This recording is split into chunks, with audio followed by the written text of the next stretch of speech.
A few months ago, I received an email from someone who was looking to join our membership community. This was the pre-launch stage, in fact, and I had so people who were signing up, showing an interest in the community for when it launched. I would send out an individual email and ask them a number of questions, a bit of market research, a bit of to understand what people were looking for. And one of the questions that came back was, what is your top 10 favourite books? And I have to say that I really paused and thought, I've never really thought about it. I've seen that question being posed on social media before, and people giving their lists. And I really pondered on the question. And it was giving me some difficulty. And I think the reason it was giving me some difficulty was that I considered that what I've learned through life and many of the things that I picked up, the skills, my values, didn't actually come from books. They came from people that I've met, people who have influenced my life. And so I was really struggling to say what would be my top 10 books. And in fact, the greatest influences were, like, for instance, my father, who had a lot of values that I still have today around the attitude towards money, in terms of an attitude of honesty and being ethical and all of those things. Unfortunately, he died when I was only 22, but he has had and has a huge influence on my life, and I feel very, very comfortable with the values that he taught me. In fact, in terms of the attitude to money, one of the situations that I always kind of laugh at is that as a kid I would get birthday presents from aunts and uncles, but some of them would give me cash, and I would want to go away and spend that cash, and he pulled the cash and he would say, that's going into your bank account. And I'm very grateful that he did that, although I didn't necessarily appreciate it or understand it at the time. And that was principally what allowed me to buy a property at age 16, because he invested that money, and with some additional money I was able to do that along with my brother. Anyway, so I'm not going to give you the top 10 books. I'm going to give you the top, not even the top 5 books, but 5 books that I think are very kind of important. And as you see, one of the first ones doesn't even have a cover.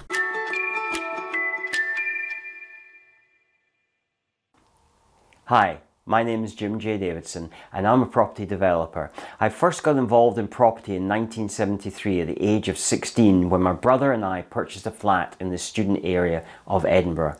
My current company, Fineside Developments, was established in 2003, and we completed our first new build in 2006.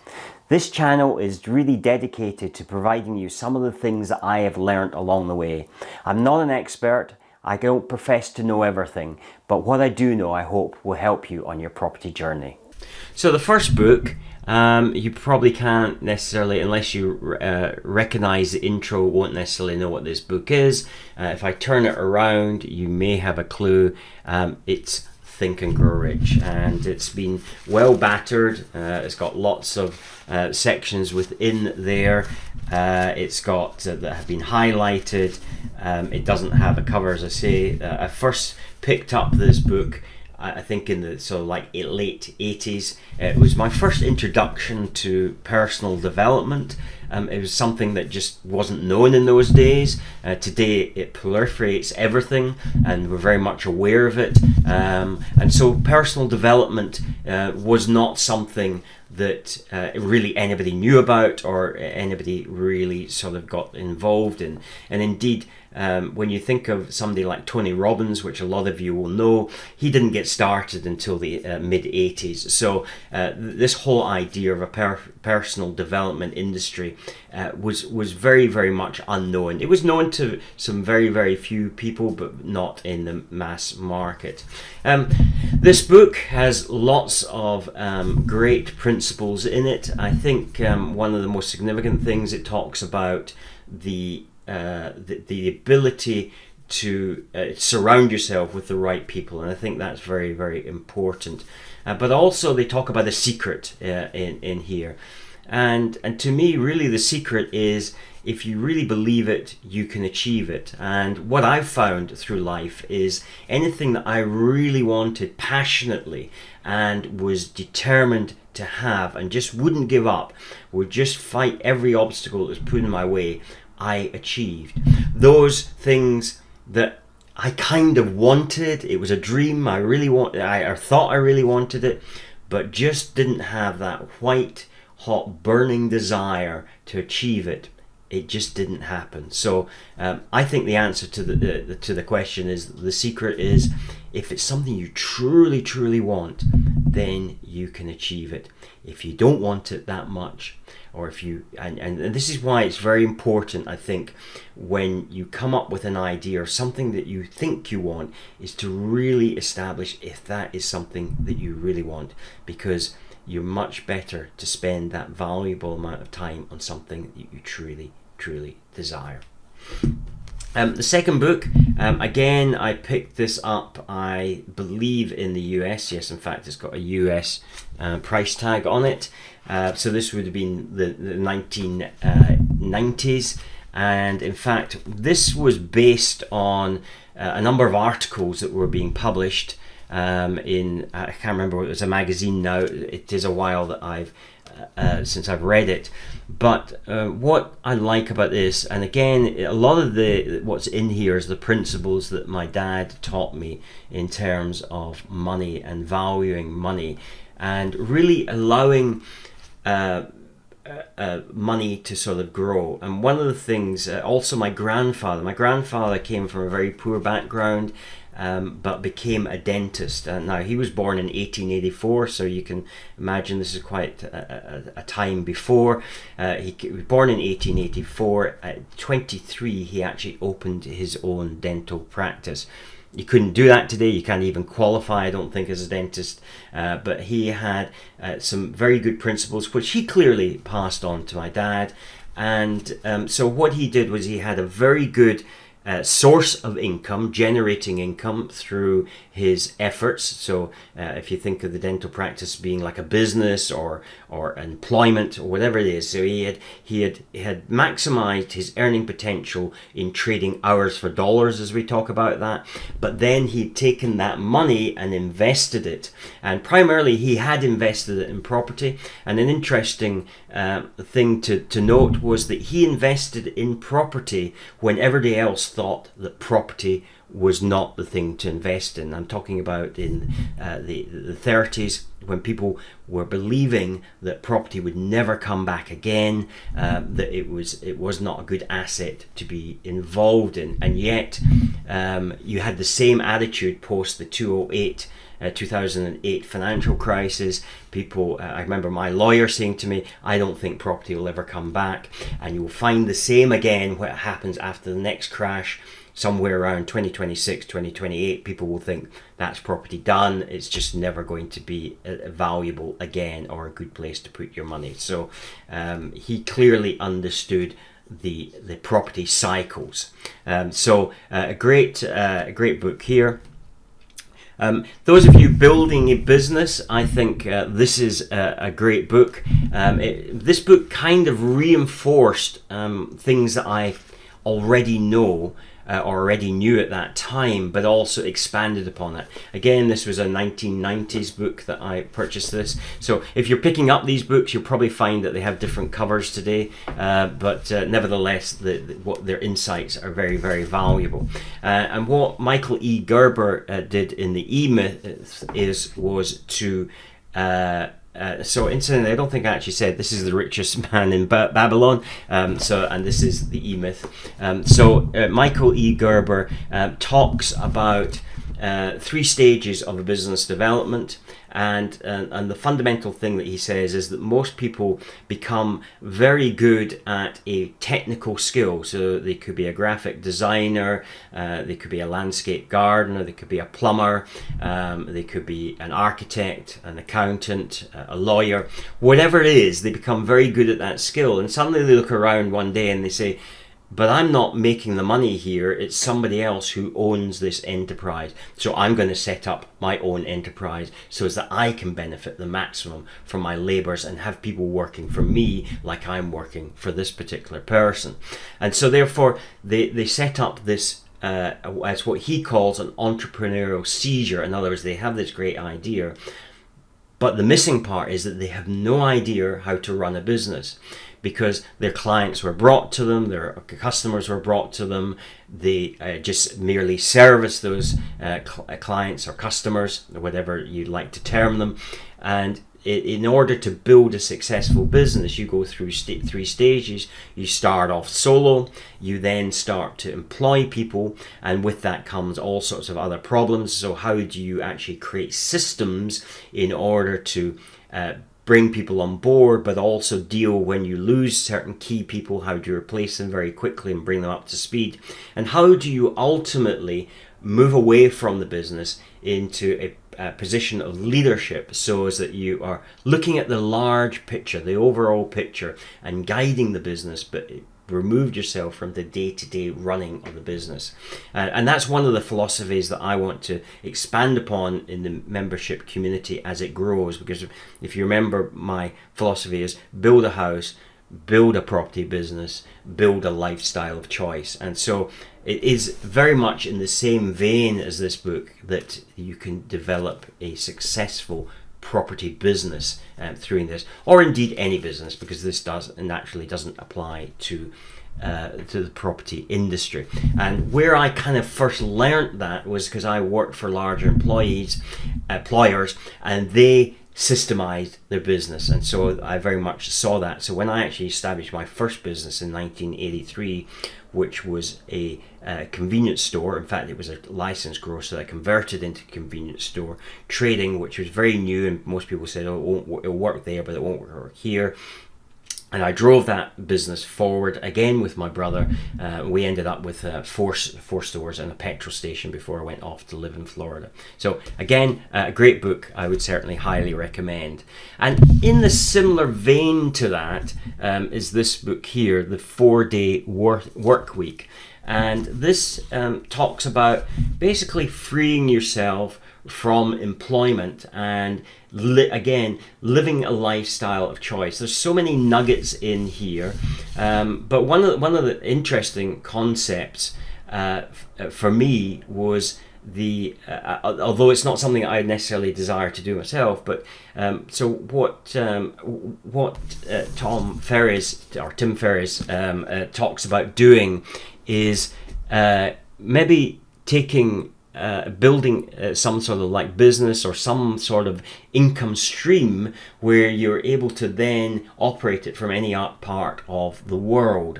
And so therefore what he has ended up doing was spending 6 months in an area. So perhaps he wanted to go and visit Brazil, so he would spend 6 months. So rather than doing a holiday rental, he would actually take a lease on perhaps an apartment, and obviously that lowers the cost. He could operate his business from there, but he could also soak up the culture and not just be a tourist, but really soak up the culture. So he would spend a bit of time on his business. He systemized his business. So again, going back to a bit of Michael Gerber's stuff, systemized his business, made it run pretty much on autopilot, and was able to therefore reduce his work week, but also increase his leisure. Now, there's two aspects of that one appeals and one doesn't appeal to me. One is that I definitely I don't want to travel the world and do that. I do want to have a house, which is part of my goal, to have a house in the next few years in Mauritius, and so therefore I want to be able to operate the business from Mauritius, but also from the UK. So that aspect really appeals to me. The part that kind of doesn't appeal to me is that, and now momentarily I've forgotten what that was. So we'll come back to that. Okay.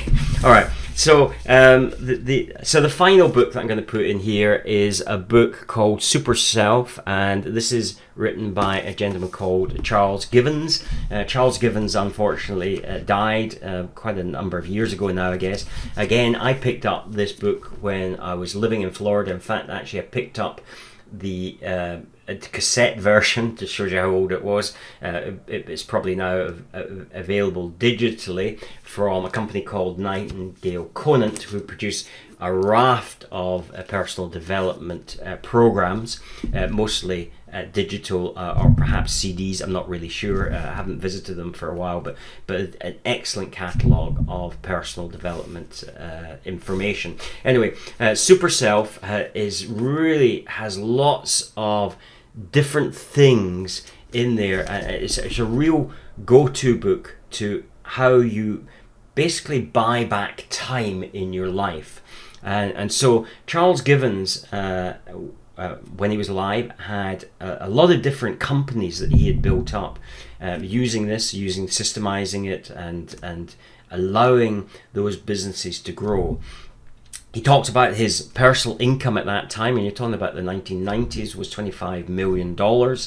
And yet he was able to take 3 months a year out of his business and go somewhere, and not a single employee was allowed to contact him during that period of time. So clearly he had a very, very capable team in place to manage his business, and so he was able to then take that time out and do things like climbing the pyramids and all sorts of like adventures. But a lot of key information there. Unfortunately, I'm not sure how available this book is going to be. I don't believe it was ever published in the UK, but perhaps if you go on to some of the American websites, you may find this. I bought this book. I bought this book. I was just looking actually for what the price is on here, but I don't think it actually shows you. I actually bought it at Ends Arrange place, but I knew the content already by the time I had bought it, and I bought it for $6.95. Sorry, 98 cents. So I kind of hope that gives you some food for thought. As I say, it's all about building a lifestyle of choice. This is not particularly property related, and yet I believe it is, because ultimately I think building a lifestyle of choice can come from property. Oh yes, and I remember what the thing that I had forgotten there is that I love what I do. I love property development, but I also love this training community and sharing the knowledge that I've built up in the years since I purchased my first property in 1973. I just love sharing that information. So I don't actually believe that I particularly want to retire. This is, and I'm not an alcoholic. I'm not a workaholic. I actually only work Monday to Friday, and I work from 8 till 5. And some days I don't even work as much as that. So it's very much about building the structure around you. And I see lots of people saying that they need to work 20 hours a week in order to establish the business. Yes, I think you do need to work extra hours in order to establish the business, but you shouldn't use that as an excuse, because I think very often people use that as an excuse rather than working out, how do I make this work for me? In other words, how do I cut down my hours without damaging my business? And the secret to that simply is you need to build systems into your business so that those processes happen whether you're there or not, and you need to hire competent people, smarter than you, and pay them well so that they stay with you, and incentivize them. And so you build a team around you, because if you're finding that you're having to work too many hours, then it's probably time to bring somebody else in. And in fact, I would actually say that it's time to bring somebody in before you're working those extra hours. You then basically systemize their role.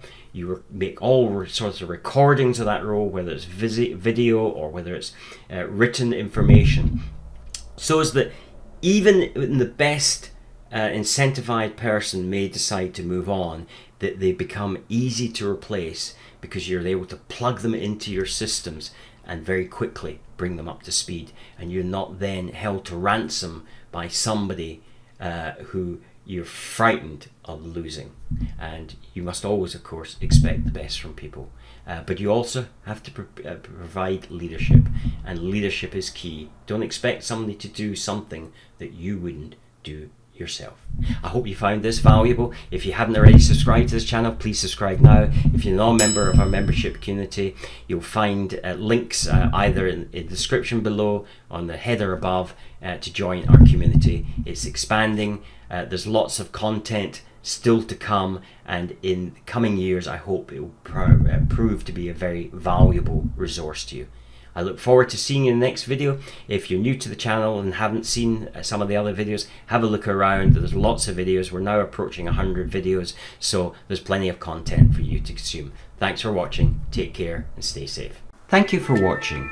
Subscribe for more videos, then click to watch the next video. Please remember to visit our website at builditandprosper.com, Together app, or click on the button on the YouTube header if you're on desktop.